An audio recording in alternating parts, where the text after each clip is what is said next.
Yes, my dear friends and students, welcome back to my channel DA Science. This is Dulal Hussain once again. আজি মই লৈ আছো class 10 chapter number 5 3 number video আৰু এই 3 number ভিডিওটোত মই আলোচনা কৰিম আধুনিক পৰ্যাবৃত্ত তালিকা। আধুনিক পৰ্যাবৃত্ত তালিকা কি, কেনেকৈ আহে আৰু তালিকাটোৰ পৰা আমাৰ কি বস্তু শিকিব লগা আছে, এইখিনি কথা মই এই ভিডিওখনত আলোচনা কৰিম। হ'ব, তো প্ৰথমত ইয়া চোৱা বৰ্ডত মই লিখি ৰাখিছোঁ আধুনিক পৰ্যাবৃত্ত তালিকা। আধুনিক পৰ্যাবৃত্ত তালিকাখন যেতিয়া আমি পঢ়িম তাৰ আগতে এটা সূত্ৰ পঢ়িব লাগিব। সেই সূত্ৰটো কোৱা হয় কি আধুনিক পৰ্যাবৃত্ত সূত্ৰ। মনত ৰাখিবা, ইয়াৰ আগতে এটা পাইছিলা মেণ্ডেলিফৰ পৰ্যাবৃত্ত সূত্ৰ, এইবাৰ আমি পাম আধুনিক পৰ্যাবৃত্ত সূত্ৰ। আধুনিক পৰ্যাবৃত্ত সূত্ৰটোত কি আছে চোৱা, যে মৌলবোৰৰ ধৰ্ম ইহঁতৰ পাৰমাণৱিক সংখ্যাৰ পৰ্যায়ক্ৰমে সলনি হয়। চোৱা মিল আছে আগৰটোৰ লগত। কোৱা হৈছে মৌলবিলাকৰ ধৰ্ম ইহঁতৰ মৌলবোৰৰ কি হয়, পাৰমাণৱিক সংখ্যাৰ পৰ্যায়ক্ৰমে সলনি হয়। ইয়াৰ মিনিং কি, যে পাৰমাণৱিক সংখ্যাৰ বৰ্ধিত ক্ৰমত কি কৰা হয়, এই আধুনিক পৰ্যাবৃত্ত তালিকাখন সজোৱা হয়। আৰু সেইটোৰ কি হয়, পৰ্যায়ক্ৰমে গৈ দেখা যায় কি মৌলবিলাকৰ ধৰ্মবিলাক কি হয়, পৰিৱৰ্তন হয়। আৰু ইয়াকে কি কোৱা হয়, আধুনিক পৰ্যাবৃত্ত সূত্ৰ বুলি কোৱা হয়। এই ধাৰণাটো যে আগত যেতিয়া তোমালোকে মেণ্ডেলিফৰ পৰ্যাবৃত্ত সূত্ৰ পাইছিলা, তাত আছিল কি, যে মৌলবোৰৰ ধৰ্ম সিহঁতৰ পাৰমাণৱিক ভৰৰ। চোৱা ডিফাৰেঞ্চটো কি, আগতটোত আছিল ইয়াত আছিল ভৰ, এইবাৰ হৈছে কি সংখ্যা। আৰু এই ধাৰণাটো কোনে লৈ আছিল, এই কথাটো মনত ৰাখিবা। 1913 অৰ্থাৎ 1913 চনত হেনৰি মজলে নামৰ চাইণ্টিষ্ট এজনে দেখুৱাইছিল কি, যে মৌলবিলাকৰ যিটো মৌলিক ধৰ্ম, সেই ধৰ্মটো পাৰমাণৱিক ভৰতকৈ পাৰমাণৱিক সংখ্যাই অধিক কি কৰে, ধুনীয়াকৈ ব্যাখ্যা কৰিব পাৰে। অৰ্থাৎ তেওঁ দেখুৱাইছিল কি মৌলবোৰৰ পাৰমাণৱিক সংখ্যা তাৰ পাৰমাণৱিক ভৰতকৈ অধিক মৌলিক। এই কথাটোৰ ওপৰত ভিত্তি কৰি কি কৰা হয়, আধুনিক পৰ্যাবৃত্ত তালিকাখন বনোৱা হয়। হ'ব, তো এতিয়া আমি শিকিম যে আধুনিক পৰ্যাবৃত্ত তালিকা কি, ইয়াত কি আছে। লগত মই এইটো কৈ দিওঁ, এই সূত্ৰটো খুব ইম্পৰ্টেণ্ট পৰীক্ষাৰ কাৰণে। এই সূত্ৰটো তোমালোকে ভালকৈ চাই ল'বা। যে ইয়াত ইম্পৰ্টেণ্ট মই লিখি ৰাখিছোঁ যে আধুনিক পৰ্যাবৃত্ত সূত্ৰ, আৰু এইটো তোমালোকে পাবা তোমালোকৰ মেইন বুকৰ পেজ নম্বৰ 85। পেজ নম্বৰ 85ত পাই যাবা এইটো। এতিয়া চোৱা তালিকাখন চাই লোৱা, আধুনিক পৰ্যাবৃত্ত তালিকা যাক কোৱা হয়।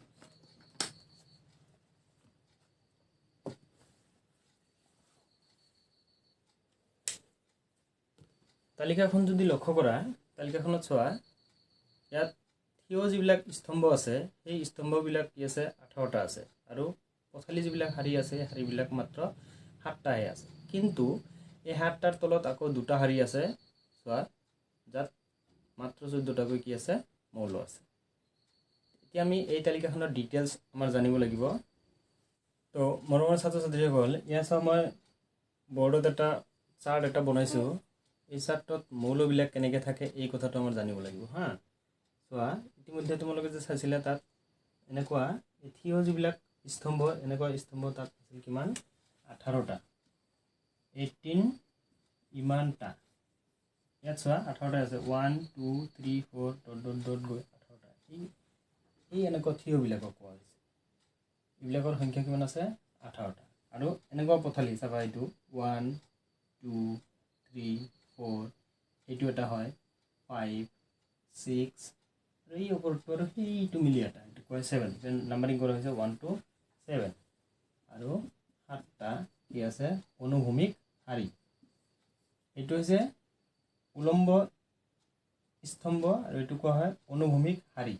এই স্তম্ভবিলাকক কি কোৱা হয়, বৰ্গ, আৰু এইটো কি কোৱা হয়, পৰ্যায়। এই দুটা কথা মনত ৰাখিবা। তোমালোকে আগৰ চাৰ্টটোতো পাইছিলা যে মেণ্ডেলিফৰ পৰ্যাবৃত্ত তালিকা যেতিয়া পঢ়িছিলে, তাতো আছিল 8টা কি আছিল, বৰ্গ আছিল, আৰু 6টা তাৰ কি আছিল, পৰ্যায় আছিল। তো ইয়াত মেইনলি শিকিব লাগিব যে আধুনিক পৰ্যাবৃত্ত তালিকা বা মডাৰ্ণ পিৰিয়ডিক টেবুলখনত কি আছে, 18টা বৰ্গ আৰু 7টা মাত্ৰ পৰ্যায় আছে।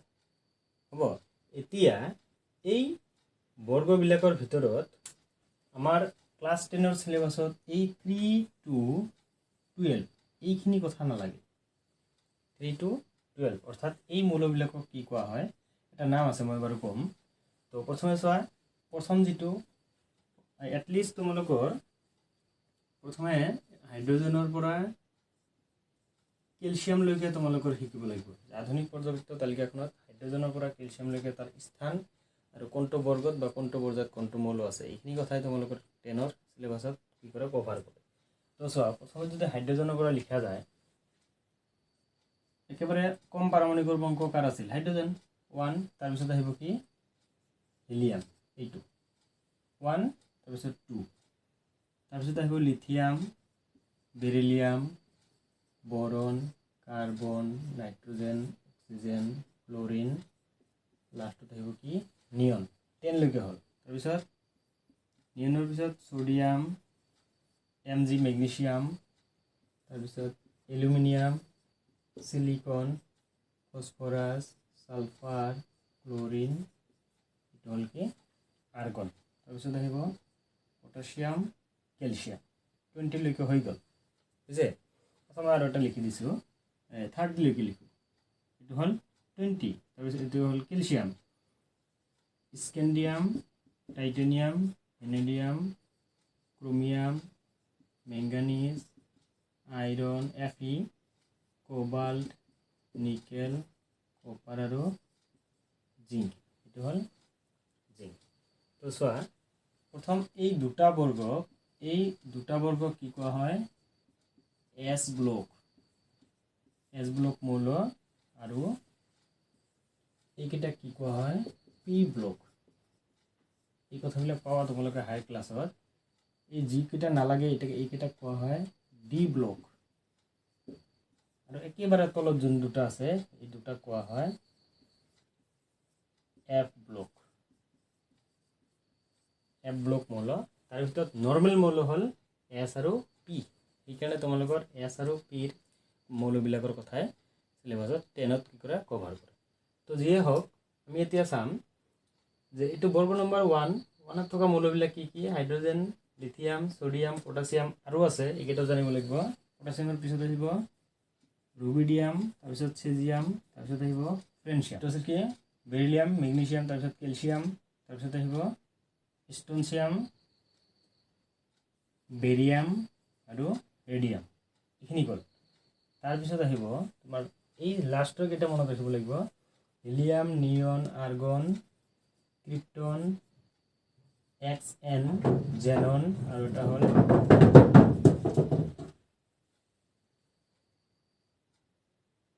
RN এটো হল ৰেডন লাষ্টৰ কথা কি যে হিলিয়াম নিয়ন argon krypton KR xenon XN ৰেডনটো হল RN তাৰ আগতো ফ্লোৰিন ক্লোৰিন ইয়াত আহিব ব্ৰোমিন আয়োডিন তাৰপিছত আহিব এস্টেটাইন এনেকৈ আহিব তো চোৱা ইয়াত আমাৰ শিকিবলগীয়া কথা কি আছে যে এই যে মৌলবিলাকক যে 1 নম্বৰ বৰ্গত ৰখা হৈছে কিয় ৰখা হৈছে বা ইয়াৰ ধৰ্মবিলাক কেনেকৈ আমি বাহিৰ কৰিব পাৰো বা আমি জানিব পাৰো ঠিক তেনেকুৱা যদি আমি পৰ্যায়বিলাক চাও সপোজ 1 নম্বৰ পৰ্যায় হাইড্ৰজেন আৰু হিলিয়াম মাত্ৰ দুটা দুটা আৰু কিয় তাত ৰখা হৈছে লিথিয়াম বেৰিলিয়াম বৰন এটো হল পৰ্যায় নম্বৰ 2 এইকেইটাৰ বিষয়ে জানিব লাগিব পৰ্যায় নম্বৰ 3 এই মৌলকেইটাৰ বিষয়ে জানিব লাগিব আৰু পৰ্যায় নম্বৰ 4 এইকেইটাও আমি জানিলে হ'ব তো ইয়াত এটা কথা হল কি যে মৌলবিলাকৰ নাম তোমালোকে কেনেকৈ মনত ৰাখিবা এটা কথা মনত ৰাখিবা এই মৌলবিলাকৰ নাম মনত ৰাখা একেবাৰে ইজি ইয়াৰ কাৰণে মই বেলেগ এটা ভিডিঅ'ত লৈ আহিম বেছি সময় নালাগে মাত্ৰ 10 মিনিটত গোটেইকেইটা মই লৈ আহিম তোমালোকে এই ভিডিঅ'টো আগত চাই লোৱা সিলেবাস কভাৰ কৰি কি লাগে ক্লাছ 10ত এইখিনি চাই লোৱাৰ পিছত তোমালোকে এইখিনি পিছত চাই ল'বা ওকে তো ইয়াত এইখিনি আছিল লগত এই যে দুটা লাইন যে তলত ৰখা হৈছে চাৰ্টটোৰ এই দুটা আকৌ বেলেগ পৰ্যায় নহয় কিন্তু এই দুটা কত আছে 6 আৰু 7 নম্বৰৰ ভিতৰত ইয়াৰ প্ৰথমটো কোৱা হয় কি লেন্থেনাইট আৰু পিছৰটো কোৱা হয় কি এক্টিনাইট এটো কত আছে এই লেন্থেনাইট আৰু এক্টিনাইট মৌল দুটাৰ পিছৰ পৰা ষ্টাৰ্ট হয় আৰু মাজত কি আছে 14টা ঘৰ আছে মানে প্ৰত্যেকটোতে 14 কৈ কি আছে মৌল আছে এই মৌলবিলাকৰ ধৰ্ম যি আছে এইবিলাক তোমালোকে হাই ক্লাছত পাই যাবা হ'ব তো এয়া আছিল আধুনিক পৰ্যায়বৃত্ত তালিকা কি পালো আধুনিক পৰ্যায়বৃত্ত তালিকাখনৰ বৰ্গ আছে 18টা পৰ্যায় আছে কেইটা 8টা মৌলবিলাক কি এনেকা থাকে দ্বিতীয় পৰ্যায়ৰ মৌল কি হ'ব lithium beryllium boron carbon nitrogen oxygen chlorine neon আৰু তৃতীয় পৰ্যায়ৰ হ'ব sodium magnesium aluminium silicon phosphorus sulphur chlorine আৰু আৰ্গন হ'ব এই মৌলবিলাকৰ বিষয়ে আমি এতিয়া শিকিম তোমালোকে চাবা তোমালোকৰ কিতাপৰ পেজ নম্বৰ 87ত দুটা কাৰ্যকলাপ দিয়া আছে, এটা হ'ল কাৰ্যকলাপ 5.4 আৰু এটা দি আছে 5.5। এই কাৰ্যকলাপ দুটা কৰিলে কি হ'ব, হৈ যাব। তো এতিয়া আমি চাম কাৰ্যকলাপ 5.4। সো আমি কি শিকিবলৈ গৈ আছো যে কাৰ্যকলাপ 5.4 পেজ নম্বৰ কিমান 87। এই কাৰ্যকলাপটো যদি চোৱা তোমালোকে তাত কি আছে, প্ৰথম বৰ্গৰ মৌল লোৱা হৈছে যে বৰ্গ নম্বৰ 1। ইতিমধ্যে আমি শিকিলো বৰ্গ নম্বৰ 1ত কি কি মৌল আছিল, হাইড্ৰোজেন, লিথিয়াম, সোডিয়াম, তাৰপিছত পটাছিয়াম, ৰুবিডিয়াম, চেজিয়াম আৰু ফ্ৰেন্সিয়াম, এইকেইটা মৌল আছিল প্ৰথম বৰ্গৰ। এই মৌলকেইটা হৈছে কি ইলেক্ট্ৰনীয় বিন্যাস লিখা। প্ৰথমে যদি আমি হাইড্ৰোজেনৰ লিখো, হাইড্ৰোজেন ইয়াৰ ইলেক্ট্ৰনীয় বিন্যাস কি হ'ব 1, লিথিয়াম এইটো কি হ'ব 2, 1। তিনিটা মৌল আছে, লিথিয়াম তিনিটা ইলেক্ট্ৰন আছে 2, 1। তাৰপিছত কি আছে সোডিয়াম, এইটো আছে 11, তো ইয়াৰ ইলেক্ট্ৰনীয় বিন্যাস কি হ'ব 2, 8, 1। তাৰপিছতটো আছে পটাছিয়াম, ইয়াৰ হ'ল 19, 2, 8, 8, 1। তাৰপিছত আছে ৰুবিডিয়াম, আৰু নালাগে তথাপিও মই লিখি দিছোঁ 2, 8, 18, 8, 1। এইটো আমাৰ পাৰমাণৱিক সংখ্যাটো কিমান 37। 37 হলে কি হয় 2, 8, 18, 8, 1 এনেকৈ লিখা। এইবাৰ কথা হ'ল এই কাৰ্যকলাপটোত কোৱা আছে কি যে এই মৌলকেইটাক বৰ্গ নম্বৰ 1ত ৰখাৰ কাৰণ আমি ইয়াৰ পৰা বাহিৰ কৰিব পাৰোঁ নেকি। প্ৰথমে চোৱা এই ইলেক্ট্ৰনিক বিন্যাসবিলাকৰ মাজত কিবা মিল আছে না, কি কি মিল আছে বা সাদৃশ্য যদি আমি বিচাৰি চাওঁ, চোৱা এইটো কক্ষত আছে এটা ইলেক্ট্ৰন আছে কেইটা, এটা, অৰ্থাৎ বহিতম কক্ষত থকা ইলেক্ট্ৰনৰ সংখ্যা কিমান 1। এইটো হ'ল 1। এইটো কক্ষ আছে দুটা, বহিতম কক্ষত ইলেক্ট্ৰন আছে কেইটা 1। ইয়াৰ কক্ষ আছে তিনিটা, বাট বহিতম কক্ষত 1। এইটো চাৰিটা, বহিতম কক্ষত 1। এইটো পাঁচটা, বহিতম কক্ষত 1। তাৰপিছত যদি আহোঁ আমি ৰুবিডিয়াম, চেজিয়াম, ফ্ৰেন্সিয়াম, এটা বস্তু কনফাৰ্ম 1, 2, 3, 4, 5।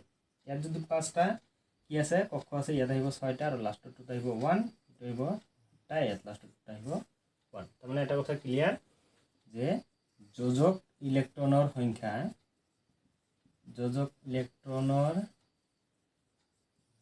সংখ্যা কি আছে 1। তাৰমানে 1 নম্বৰ বৰ্গৰ মৌলবিলাকৰ যোজক ইলেক্ট্ৰনৰ সংখ্যা কিমান হ'ব 1। আৰু এটা সাদৃশ্য কি যে ওপৰৰ পৰা যদি তললৈ যাওঁ ক্ৰমান্বয়ে কি হয় কক্ষৰ সংখ্যা বাঢ়ে। প্ৰথমটোত আছিল এটা, তাৰপিছত দুটা, তাৰপিছত তিনিটা, তাৰপিছত চাৰিটা, পাঁচটা, এনেকৈ ডট ডট ডট গৈ বাঢ়ি থাকে। তাৰমানে ইয়াৰ দ্বাৰা কি বুজা পাম যে ছাপ'জ সোডিয়াম, আধুনিক পৰ্যায়বৃত্ত তালিকাত সোডিয়াম কোনটো পৰ্যায়ত আছে, ইয়াৰ কক্ষৰ সংখ্যা হিচাপ কৰা 1, 2, 3। এইটো ইয়াৰ পৰ্যায় হ'ব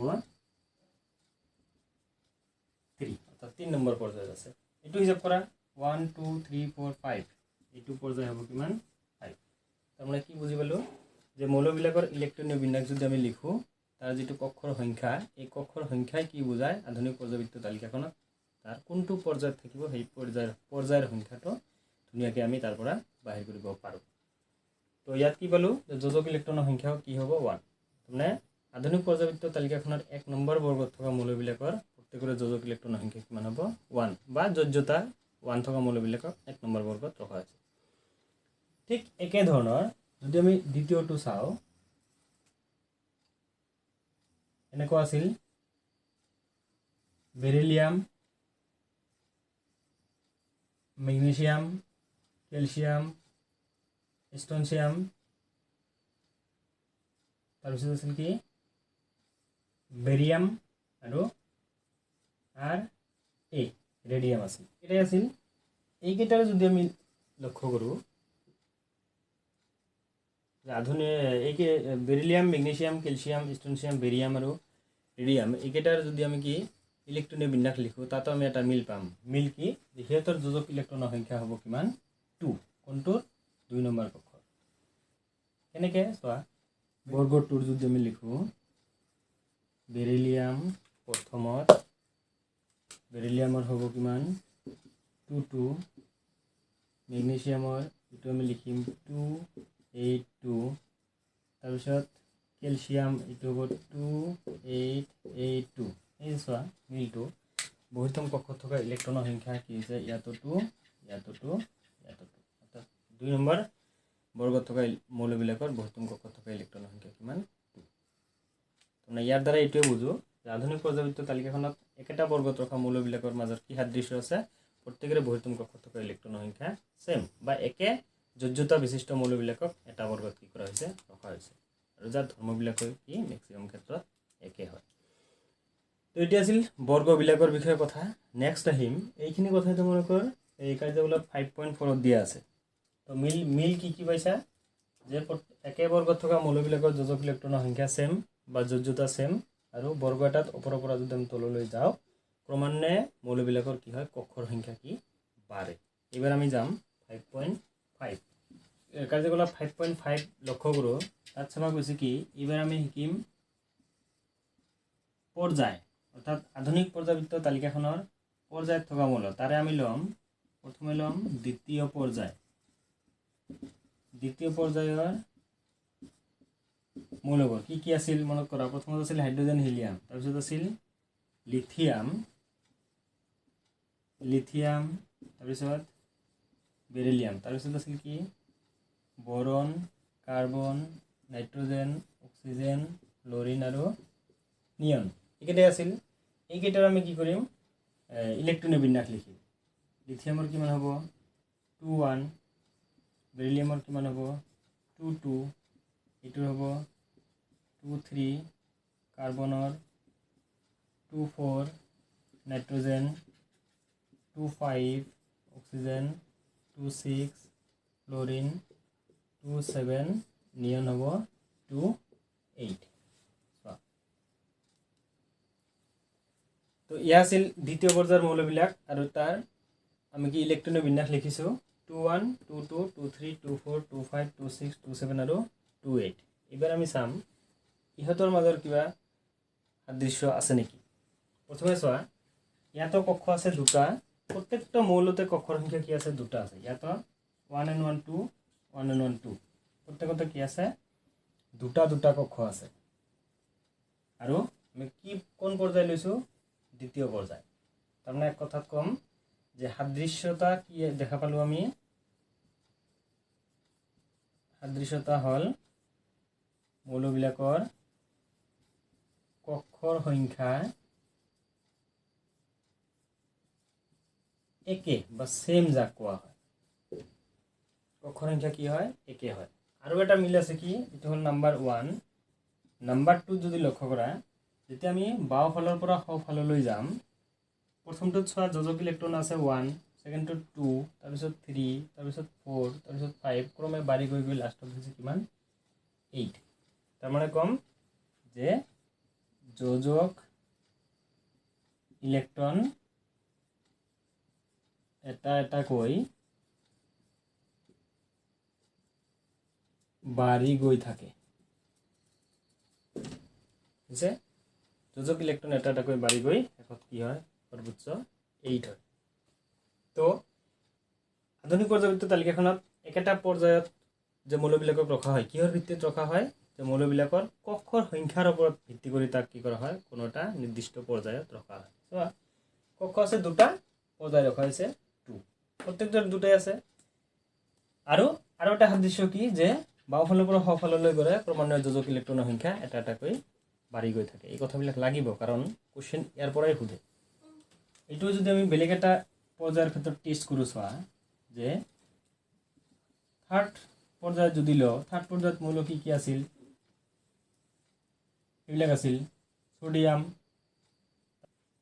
মেগনেছিয়াম এলুমিনিয়াম সিলিকন ফসফৰাস এইবিলাক আছিল আচ্ছা এইকেইটা লৈছো সোডিয়ামৰ যদি আমি ইলেক্ট্ৰনিক বিন্যাস লিখো দেখা যাব যে 281 এটো কিমান হ'ব 282 এলুমিনিয়াম কিমান হ'ব 283 সালফার কিমান হ'ব 284 ফসফরাস কিমান হ'ব 285 সো আমি পৰ্যায় লৈছো কিমান তৃতীয় পৰ্যায়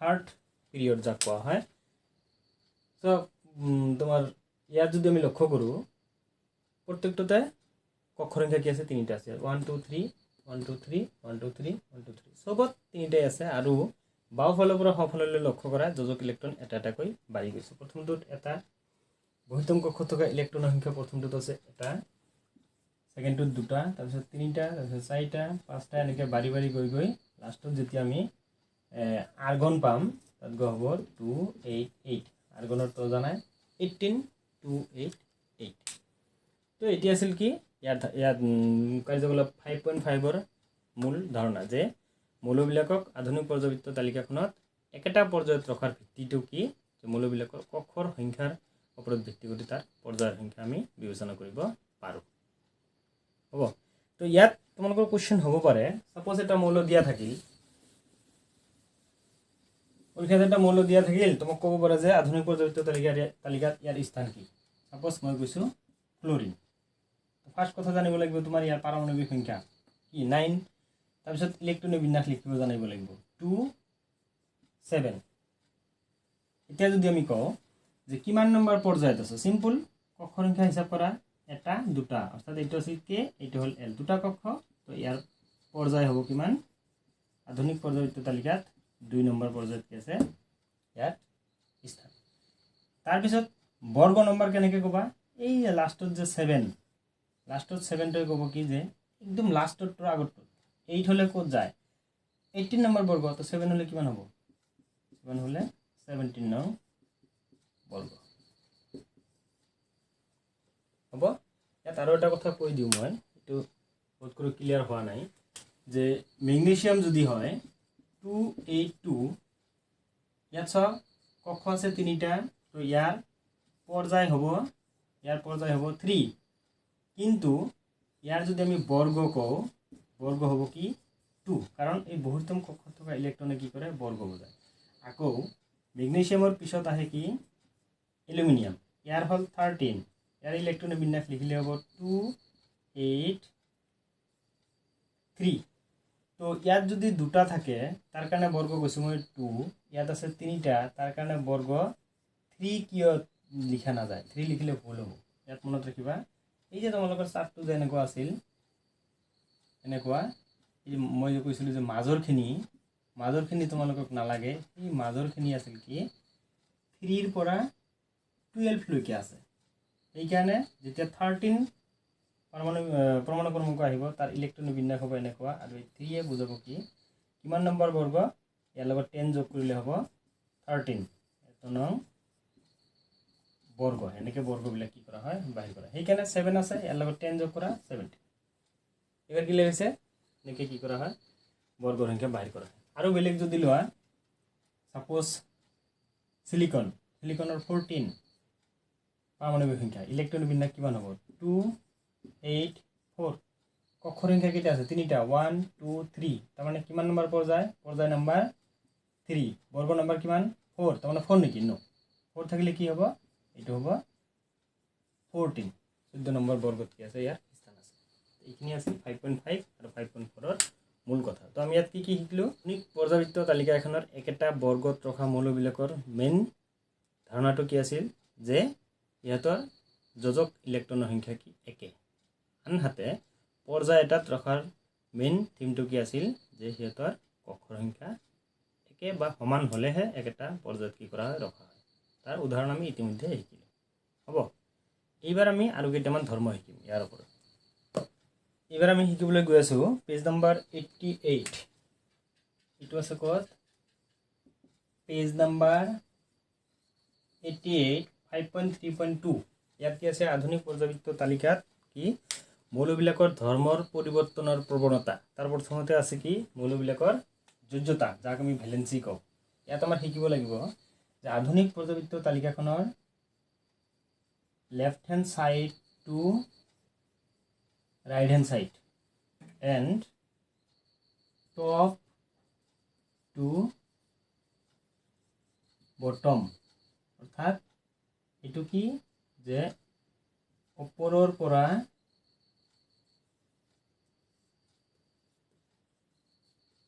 তললৈ আৰু এটো বাও হাতৰ পৰা ও হাতলৈ যেনেকুৱা এই চাৰ্টটো এনেকুৱা আছিল তো শাৰীবিলাক এনেকুৱা আছিল লেফট হেণ্ড সাইডটো ৰাইট হেণ্ড সাইড এইটোক বুজাব আৰু ওপৰৰ পৰা তললৈ মানে এনেকুৱা যদি বৰ্গ আছে ওপৰৰ পৰা তললৈ এনেকৈ বুজাব। এনেকৈ আমি ধৰ্মবিলাক ইয়াত কি কৰিব লাগিব, শিকিব লাগিব। চোৱা যে মৌলবিলাকৰ যোগ্যতা যদি বাহিৰ কৰা যায়, আমি জানো কি যে কোনো এটা মৌলৰ আচলতে ফাৰ্ষ্ট মই বৰ্গ নম্বৰ 2 মৌলবিলাক যদি লিখোঁ, কি আছিল? Lithium, beryllium, boron, carbon, nitrogen, oxygen, fluorine, neon এনেকুৱা আছিল। ইয়াৰ বহিতম কক্ষত ইলেক্ট্ৰন আছে এটা, ইয়াৰ যোগ্যতা 1, ইয়াৰ আছে 2, ইয়াৰ হ'ব 2, ইয়াৰ আছে কেইটা? বৰন ইয়াত আছে 3, ইয়াৰ 3 হ'ব, ইয়াৰ আছে 4, ইয়াৰ 4।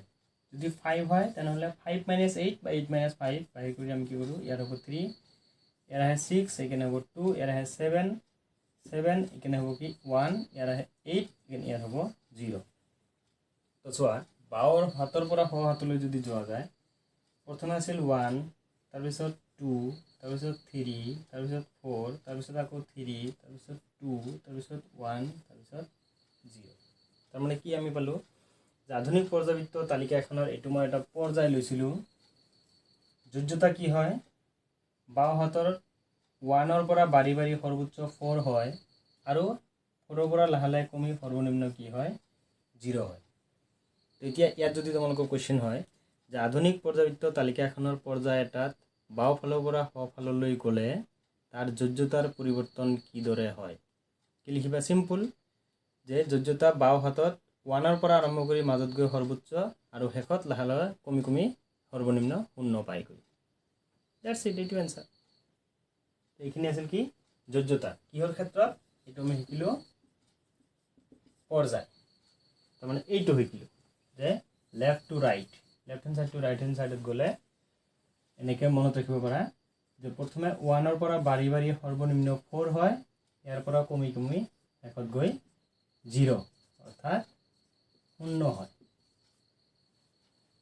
1ৰ পৰা 4 তাৰপিছত 0। এইবাৰ যদি আমি বৰ্গ এটা লওঁ, চোৱা ফাৰ্ষ্ট বৰ্গই লোৱা hydrogen, lithium, sodium, potassium, rubidium, caesium, francium মৌলবিলাকৰ নাম লাহে লাহে ট্ৰাই কৰিবা, চব মনত হৈ যাব। ইয়াৰ এটা কথা কনফাৰ্ম, আমি অলপ আগতে শিকিছোঁ যে প্ৰত্যেকটা মৌলৰ বহিতম কক্ষত থকা ইলেক্ট্ৰনৰ সংখ্যা কি? 1। তাৰমানে ইয়াৰ যোগ্যতা 1 হ'ব, ইয়াৰ হ'ব, চব 1 হ'ব, ডট ডট ডট লাষ্টত গৈ কি হ'ব? 1 হ'ব। তাৰমানে কি ওপৰৰ পৰা যদি টপ টু বটম বৰ্গ এটাৰ ওপৰৰ পৰা তললৈ আহিলে তাৰ যোগ্যতাৰ কি হয়? কোনো পৰিৱৰ্তন নহয়, কোনো পৰিৱৰ্তন নহয়, অৰ্থাৎ একে থাকে। এইটো কি? যোগ্যতা। যোগ্যতাৰ কোনো পৰিৱৰ্তন নহয়। কিহৰ ক্ষেত্ৰত? বৰ্গৰ ক্ষেত্ৰত। বৰ্গৰ ক্ষেত্ৰত যোগ্যতাৰ কোনো ধৰণৰ পৰিৱৰ্তন নহয়। তো আমি কি শিকিলোঁ যে আধুনিক পৰ্যায়বৃত্ত তালিকা এখনৰ পৰ্যায় আৰু বৰ্গত যোগ্যতাৰ পৰিৱৰ্তন কিদৰে হয়? পৰ্যায় এটাত বাওঁফালত থকা যোগ্যতা বাওঁফালত 1ৰ পৰা আৰম্ভ কৰি বাঢ়ি বাঢ়ি মাজত গৈ সৰ্বোচ্চ 4 হয় আৰু তাৰ পৰা কমি কমি লাহে লাহে 18 নম্বৰ বৰ্গত গৈ কি হয়? এইবিলাক 0 হয়। আৰু বৰ্গ এটাত সকলোৰে যোগ্যতা সেম হয়। যদি বৰ্গ নম্বৰ 1 হয় তাৰ যোগ্যতা 1, বৰ্গ নম্বৰ 2 হ'লে তাৰ যোগ্যতা 2 আৰু বৰ্গ নম্বৰ 13 হ'লে তাৰ যোগ্যতা হ'ব 3। এনেকৈ তোমালোকৰ মনত ৰাখিব লাগিব। এইটো আছিল যোগ্যতা। ইয়াৰ পিছত আমি শিকিম পৰমাণুৰ আকাৰ। যে এই সেম আধাৰতে শিকিম যে বাওঁফালৰ পৰা সোঁফাললৈ গ'লে পৰমাণুবিলাকৰ আকাৰ বা ব্যাসাৰ্ধ কি সৰু হয় নে ডাঙৰ হয়, বা ওপৰৰ পৰা তললৈ আহিলে কিদৰে পৰিৱৰ্তিত হয়, এইটো শিকিম। তো এইবাৰ আমি শিকিম যে আধুনিক পৰ্যায়বৃত্ত তালিকাৰ পৰ্যায় এটাত বাওঁফালৰ পৰা সোঁফাললৈ যদি যাওঁ পৰমাণুবিলাকৰ আকাৰ বা ব্যাসাৰ্ধৰ পৰিৱৰ্তন কেনেকুৱা দেখিবলৈ পোৱা যায়। ইয়াত এটা কথা ক্লিয়াৰ হয়, মই লিখিছোঁ পৰমাণুৰ আকাৰ আৰু ব্যাসাৰ্ধ যদিও দুটা বেলেগ, এই ক্ষেত্ৰত আমি কি কৰিম? পৰমাণুবিলাক আমি সকলোৱে জানো একেবাৰে সৰু তোক মই যদি ডাঙৰকৈ আকৌ ইয়াৰ ব্যাসাৰ্ধ জোখাটো ইমান সহজ নহয়, এইটো এটা জটিল কাম। সেইকাৰণে কি কৰা হয়? ব্যাসাৰ্ধ যেতিয়া জোখা হয় এই পৰমাণুবিলাকে যেতিয়া অণুৰ গঠন কৰে, দুটা পৰমাণুৰ কি কৰা হয়? নিউক্লিয়াৰ ডিষ্টেঞ্চ অৰ্থাৎ দুটা নিউক্লিয়াছৰ মাজৰ দূৰত্ব বাহিৰ কৰি ৰেডিয়াছ বাহিৰ কৰা হয়। যি এইটো তোমালোকৰ হায়াৰ ক্লাছত বা ওপৰৰ ক্লাছত পাবা। কিন্তু ইয়াত কথা হ'ল এই ৰেডিয়াছটো যদি জোখোঁ, এটা কথা ক্লিয়াৰ, যাৰ ৰেডিয়াছ ডাঙৰ অৰ্থাৎ ব্যাসাৰ্ধ ডাঙৰ তাৰ আকাৰ ডাঙৰ, যাৰ ব্যাসাৰ্ধ সৰু তাৰ আকাৰটো হ'ব সৰু। সেইকাৰণে লিখিছোঁ মই পৰমাণুৰ আকাৰ বা ব্যাসাৰ্ধ। যদি পৰমাণুৰ আকাৰ ডাঙৰ হয় ব্যাসাৰ্ধও ডাঙৰ, যদি পৰমাণুৰ আকাৰ সৰু হয় ব্যাসাৰ্ধ কি হ'ব? সৰু হ'ব। তো সেম যদি আমি লিখো বর্গ number 2 lithium, beryllium, boron, carbon, nitrogen, oxygen, chlorine, neon প্রত্যেকটারে যদি আমি ইলেকট্রনের বিন্যাস লিখো 2 1 এটা হবো 2 2 এটা হবো 2 3 2 4 এটা হবো 2 5 2 6 2 7 2 8 সো মই অলপ বেলেগ ধৰণে লিখিছোঁ। কিয় বেলেগ ধৰণে লিখিছোঁ? এইটো ইয়াৰ যাতে বুজাত তোমালোকৰ সুবিধা হয়, উল্টা পাল্টা যাতে নহয়। ইয়াত এটা কথা ক্লিয়াৰ যে পৰ্যায় নম্বৰ 2 অৰ্থাৎ 2 নম্বৰ পৰ্যায়ত যিমানকেইটা মৌল আছে প্ৰত্যেকটোৰে পৰমাণুৰ কি আছে? নিউক্লিয়াছৰ চাৰিওফালে দুটা কক্ষ আছে, ফাৰ্ষ্ট কক্ষ সেকেন্ড কক্ষ। যদি মই লিথিয়াম ধৰি লওঁ, এইটো লিথিয়াম মৌল পৰমাণু, তেতিয়া কি হ'ব? ইয়াৰ প্ৰথম কক্ষত ইলেক্ট্ৰন থাকিব দুটা আৰু বাহিৰত থাকিব এটা। যদি এইটো ধৰি লওঁ প্ৰথমত দুটা তাৰপিছত তিনিটা, তাৰমানে এনেকৈ বাঢ়ি গৈ লাষ্টৰটোত হ'ব কি? যদি মই নিয়নৰ পৰমাণুৰ আকাৰ ইয়াত আঁকি লওঁ, প্ৰথমে হ'ব দুটা ইলেক্ট্ৰন, তাৰপিছত হ'ব কেইটা? আঠটা। 1 2 3 4 5 6 7 8। এতিয়া কথা হ'ল বাওঁফালৰ পৰা যদি সোঁফাললৈ যাওঁ ক্ৰমান্বয়ে যোজক ইলেক্ট্ৰনৰ সংখ্যা এটা এটা বাঢ়ে। যোজক ইলেক্ট্ৰন যেতিয়াই বাঢ়িব তাৰ নিউক্লিয় আধান অৰ্থাৎ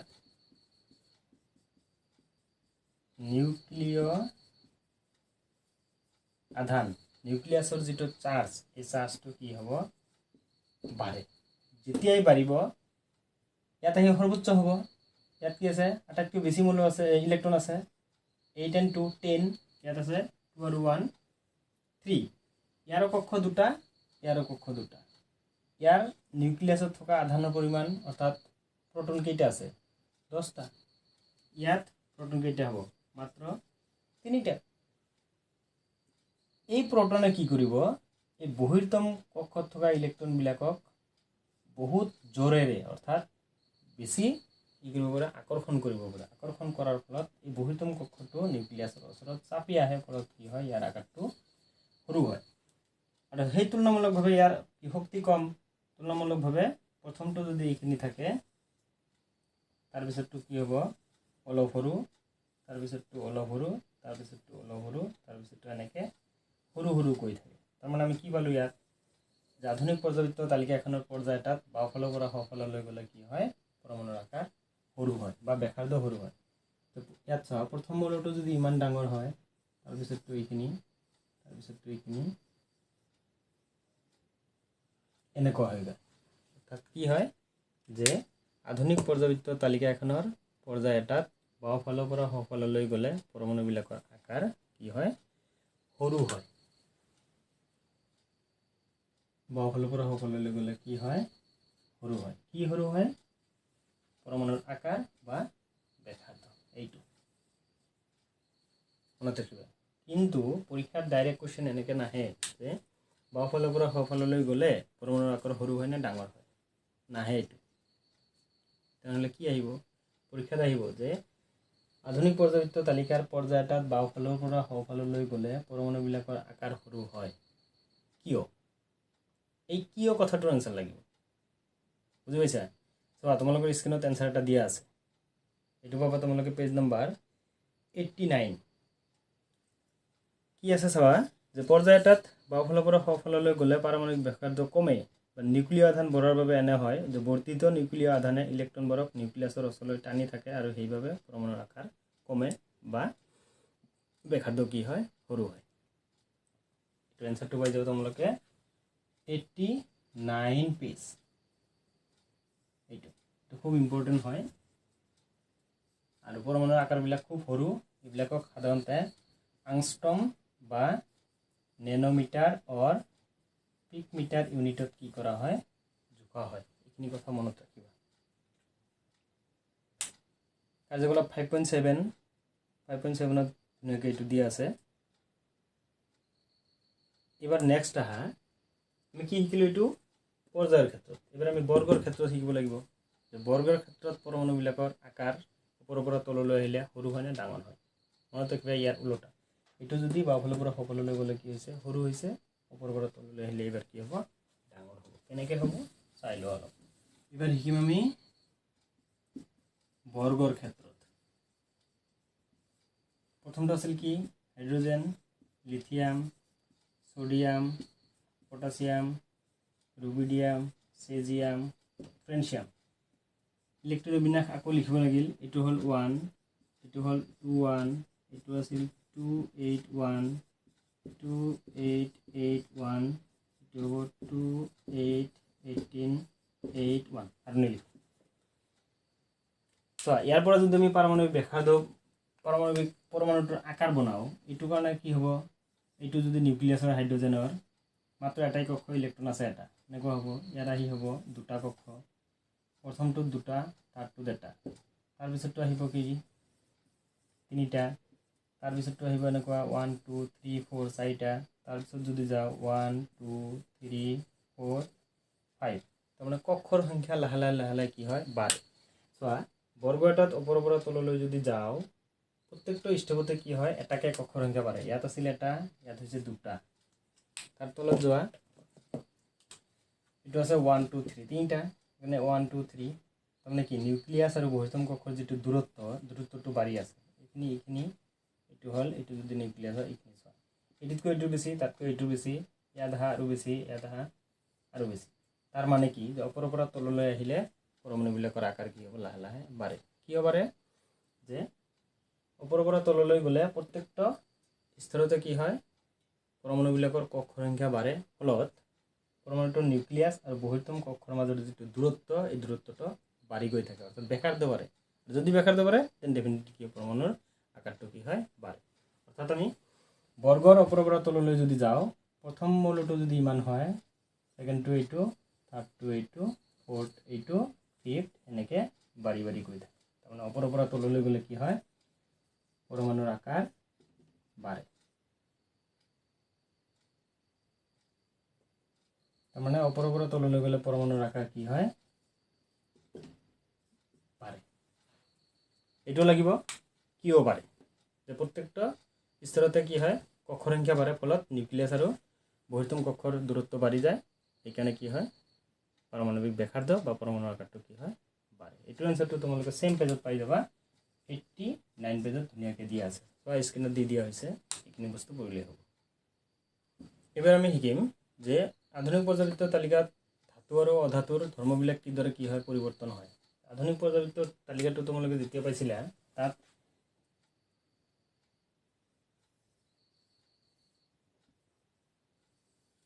এনেকুৱা আছিল তাৰে এই বৰ্গ নম্বৰ 13 পৰা এনেকুৱা এটা কি আছিল জিগজাগ লাইন আছিল এইটো যাক কি কোৱা হয় একা বেকা এটা শাৰী আছিল এই শাৰীটোক কি কোৱা হয় এটা মাৰ্জিন হয় কাৰ এই যে ধাতু আৰু অধাতু অৰ্থাৎ আধুনিক পৰ্যালোচিত তালিকাখনত ধাতুৰ স্থান হ'ল এই মাৰ্জিনটোৰ বাওঁফালে মানে ইয়াত আছে ধাতু আৰু ইয়াত আছে কি ওপৰ ফালে অধাতু আমি নিশ্চয় জানো আধুনিক পৰ্যালোচিত তালিকাখনত বৰ্তমানলৈকে কি আছে 118 118টা মৌল আছে তাৰে 90% মৌল কি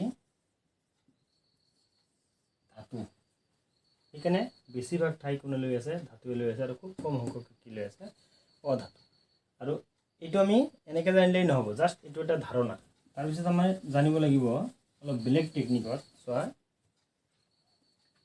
যে এটা কথা মনত ৰাখিবা ধাতুবিলাক হ'ল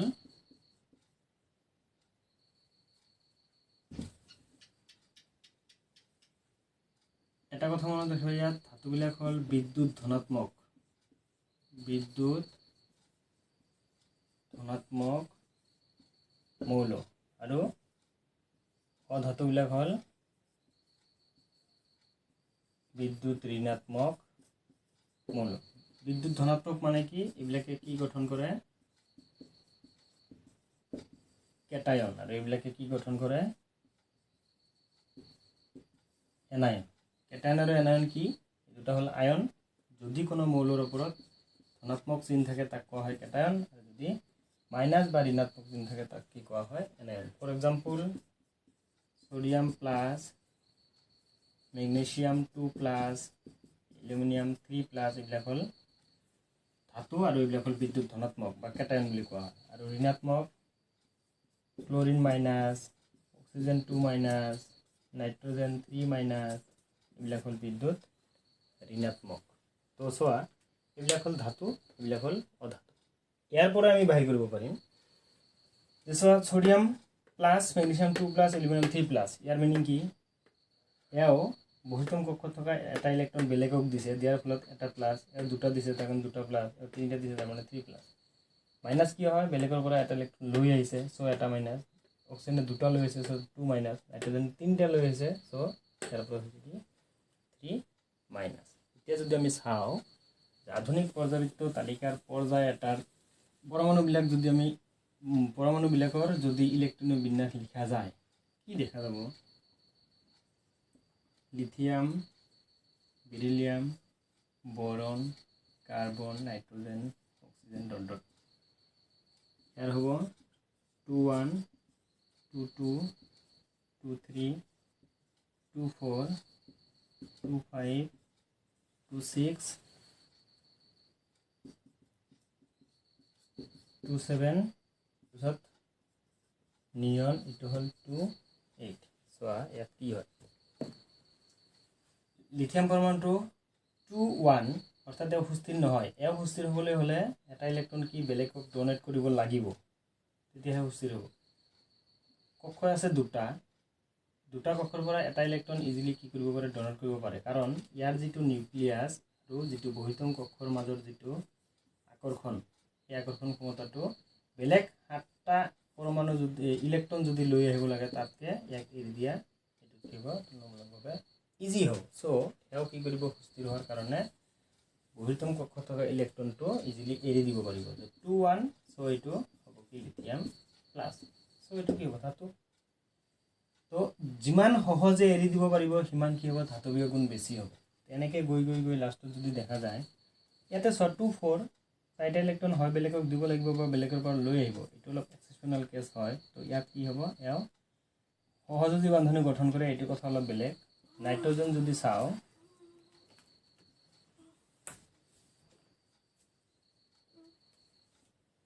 2, 5 সুস্থিৰ হোৱাৰ কাৰণে 3টা ইলেক্ট্ৰন লাগে, এও বেলেগৰ পৰা 3টা ইলেক্ট্ৰন লৈ আহি কি হ'ব? 3 মাইনাস।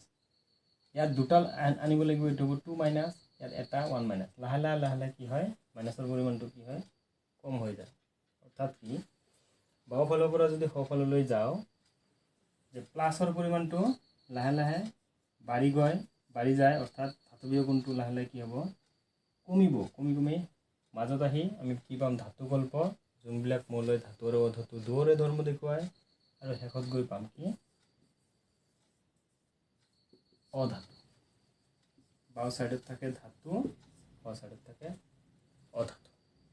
অৰ্থাৎ আমি কম যে আধুনিক পৰ্যায়বৃত্ত তালিকাৰ পৰ্যায় এটাত বাওঁফালৰ পৰা সোঁফাললৈ গ'লে ধাতৱীয় গুণ কি হ'ব? ধাতৱীয় গুণ কমে। বুজিছে? বৰ্গ এটাত ওপৰৰ পৰা তললৈ আহিলে ধাতৱীয় গুণ কি হয়? বাঢ়ে। কিয় বাঢ়ে?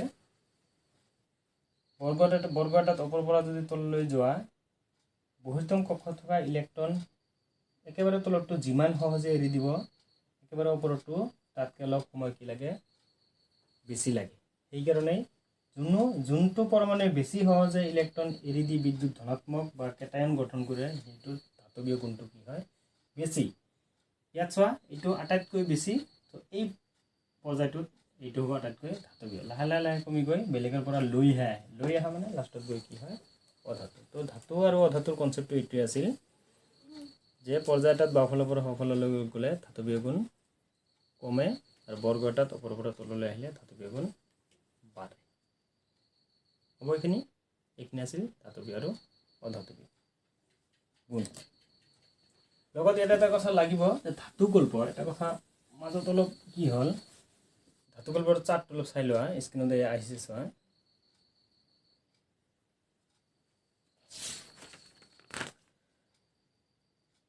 যদি তোমালোকে স্ক্ৰীণটো চোৱা, স্ক্ৰীণত এটা পিংক কালাৰৰ এটা ঘৰ দিয়া আছে, বৰ্গ নম্বৰ 13 অৰ্থাৎ 13 গ্ৰুপৰ পৰা দিয়া আছে। বৰন, সিলিকন, জাৰ্মেনিয়াম, আৰ্ছেনিক এই মৌলকেইটা। তাৰমানে কি কৈছে, আধুনিক পৰ্যায়বৃত্ত তালিকাখনত এই এনেকুৱা এটা কি আছে, লাইন আছে। এই লাইনটোত থকা মৌলবিলাকক কি কোৱা হয়, এইবিলাকক কি কোৱা হয়, ধাতুকল্প।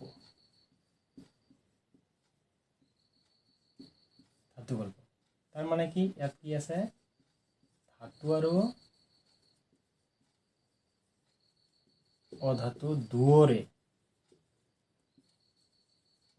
ধৰ্ম কি কৰিব পাৰে, প্ৰদৰ্শন।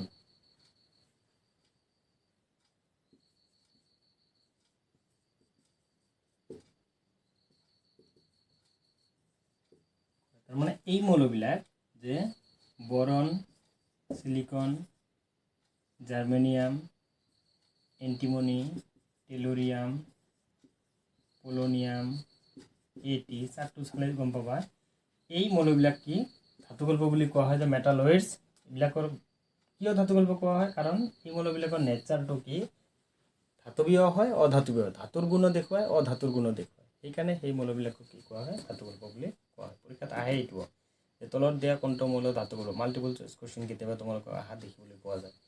সাপোজ কোৱেশ্চন এটা আহিল, তলত তেনেকুৱা এটা কিছুমান দিয়া থাকিল যে আইৰণ, বৰন, এলুমিনিয়াম, গোল্ড, এইটো এ বি সি ডি। তলৰ কোনটো ধাতুকল্প, আইৰণ হ'ব নেকি, এইটো নহয়। এলুমিনিয়াম হ'ব নেকি, নহয়। গোল্ড নহয়। তো এনসাৰ হ'ব এইটো। এই বস্তুটো অলপ চাই ল'বা, এইটো হ'ল ধাতুকল্প। এইবাৰ আমি শিকিম, অলমোষ্ট শেষে হৈছে চেপ্টাৰটো।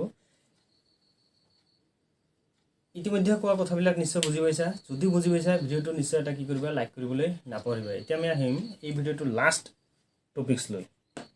এই ভিডিঅ'টোৰ লাষ্ট টপিক এইটো কাৰ্যকলাপ 5.10 আৰু এটা আছে 5.11। এইটো প্ৰায় চেমেই। এইটোত আমি শিকিম যে আধুনিক পৰ্যায়বৃত্ত তালিকাখনৰ পৰ্যায় এটাত লেফ্ট হেণ্ড ছাইডৰ পৰা যদি ৰাইট হেণ্ড ছাইডলৈ যোৱা যায়, মৌলবিলাকে বা পৰমাণুবিলাকে কি কৰা হয়, ইলেক্ট্ৰন হেৰুৱাৰ প্ৰৱণতা বাঢ়ে না কমে। চোৱা, তাৰমানে এক কথাত আমি অলপ আগতে যিটো কৈছিলোঁ সেইটোৱেই, যে লিথিয়ামৰ পৰা আৰম্ভ কৰি লাষ্টত গৈ আমি কি পাওঁ, নিয়ন। এইটো আছিল 2,1, এইটো আছিল 2,8।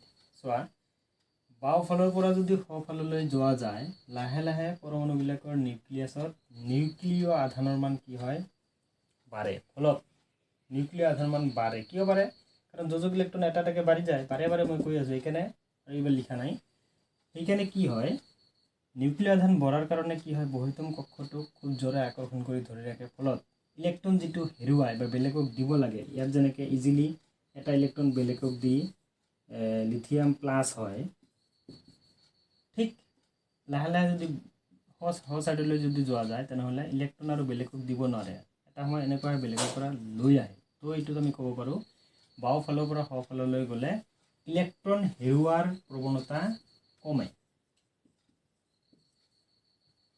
বুজি পাইছা, যে পৰ্যায় এটাত বাওঁফালৰ পৰা সোঁফাললৈ গ'লে মৌলবিলাকৰ ইলেক্ট্ৰন হেৰুৱাৰ প্ৰৱণতাটো কি হয়, লাহে লাহে কমে। কিয় কমে, পৰীক্ষাত আহে যে মৌলবিলাকৰ নিউক্লিয় আধানৰ মান বঢ়াৰ লগে লগে কি হৈ যায়, আকৰ্ষণ বাঢ়ে বহিতম কক্ষ আৰু নিউক্লিয়াছৰ মাজত, ফলত ইলেক্ট্ৰন হেৰুৱাৰ প্ৰৱণতাটো কমে। আনহাতে বৰ্গত যদি চাওঁ, ওপৰৰ পৰা তললৈ আহিলে নিউক্লিয়াছ আৰু বহিতম কক্ষৰ মাজৰ যিটো দূৰত্ব, এইটো কি হৈ যায়, বাঢ়ি যায়। ফলত কি হয়, ইজিলি বেলেগক ইলেক্ট্ৰন দিব পাৰে। তাৰমানে বৰ্গ এটাত ওপৰৰ পৰা তললৈ গ'লে ইলেক্ট্ৰন হেৰুৱাৰ প্ৰৱণতা কি হয়, বাঢ়ে। কিয় বাঢ়ে, সেই আগৰটো নিচিনা একে, যে নিউক্লিয়াছ আৰু বহিতম কক্ষৰ মাজত যিটো দূৰত্ব লাহে লাহে বাঢ়ি যায়, অৰ্থাৎ তাৰ মাজৰ আকৰ্ষণ ক্ষমতাটো কি কমে, ফলত ইলেক্ট্ৰন হেৰুৱাৰ প্ৰৱণতা কি হয়, বাঢ়ে। লগত আৰু এটা কথা মনত ৰাখিবা যে ধাতু আৰু অধাতুৰ যিটো অক্সাইড ফৰ্ম হয় ইয়াৰ পৰা কোশ্চেন কেতিয়াবা অহা দেখিবলৈ পোৱা যায় ধাতু অধাতু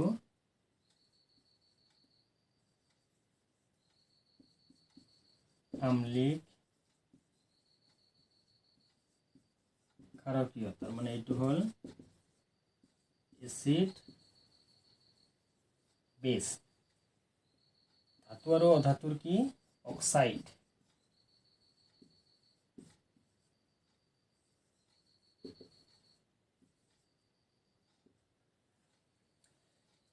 ধাতু আৰু অধাতুৱে যেতিয়া অক্সিজেনৰ লগত বিক্ৰিয়া কৰে তেতিয়া কি কৰে অক্সাইড ফৰ্ম কৰে ধাতু আৰু অধাতুৰ এই অক্সাইড বিলাকৰ প্ৰকৃতি নেচাৰ কি হয় এটো কেতিয়াবা পৰীক্ষাত আহে ধাতু আৰু অধাতু আমি সাধাৰণতে ধাতু আৰু অধাতু যেতিয়া কওঁ ধাতু আৰু অধাতু কোৱাৰ লগে লগে প্ৰথমে ধাতু তাৰ পিছত অধাতু তাৰ পিছত এসিড আৰু বেস অম্ল আৰু ক্ষাৰ যেতিয়া কওঁ তেতিয়াতো ওলোটাকে নকওঁ প্ৰথমত কি আম্লিক তাৰ পিছত কি কওঁ ক্ষাৰকীয় এই কাৰণে মই এনেকৈ লিখিছো ধাতু অধাতু আম্লিক ক্ষাৰকীয় মনত ৰাখিবা এইটো কোনাকুনি এনেকৈ যদি আমি কি কাৰ্চিন এটা দি লওঁ ধাতুৰ যিটো অক্সাইড এটো হ'ব কি ক্ষাৰকীয় আৰু অধাতুৰ যিটো অক্সাইড এটো হ'ব কি আম্লিক এইখিনি কথা মনত ৰাখিলে হ'ল যে ধাতুৰ অক্সাইড যিটো হ'ব এটো হ'ব ক্ষাৰকীয় আৰু অধাতুৰ যিটো অক্সাইড হ'ব কি আম্লিক এই কথাখিনি পাবা তোমালোকে পেজ নম্বৰ চোৱা 90 একেবাৰে লাষ্ট ধাতুৰ অক্সাইড বিলাক সাধাৰণতে কি হয় ক্ষাৰকীয় হয় আৰু অধাতুৰ অক্সাইড বিলাক সাধাৰণতে কি হয় আম্লিক হয় তো এইখিনি আছিল আধুনিক পৰ্যায়বৃত্ত তালিকাৰ ওপৰত যিবিলাক ধৰ্মৰ পৰিৱৰ্তন আৰু আছে ইমানটো নালাগে তোমালোকৰ ক্লাছ 10 এইখিনিয়ে লাগে তো আজিৰ ভিডিঅ'ত এইখিনিয়ে যদি ভিডিঅ'টো ভাল লাগে নিশ্চয় লাইকটো এটা কৰিবাই লগত তোমালোকৰ বন্ধু বান্ধৱীলৈ শ্বেয়াৰ কৰিবলৈ নাপাহৰিবা আৰু যিসকলে এই চেনেলটো নতুনকৈ চাই আছা সেইসকলক মই অনুৰোধ জনাম তোমালোকে সাবস্ক্ৰাইব কৰি বেলটো টিপি অল কৰিবলৈ নাপাহৰিবা লগত যিসকলে ইতিমধ্যে সাবস্ক্ৰাইব কৰি নিয়মিতভাৱে চাই আছা সেইসকলক মোৰ তৰফৰ পৰা আন্তৰিক ধন্যবাদ জনাই আজিৰ ভিডিঅ' ইমানতে সমাপ্ত কৰিছোঁ বাই বাই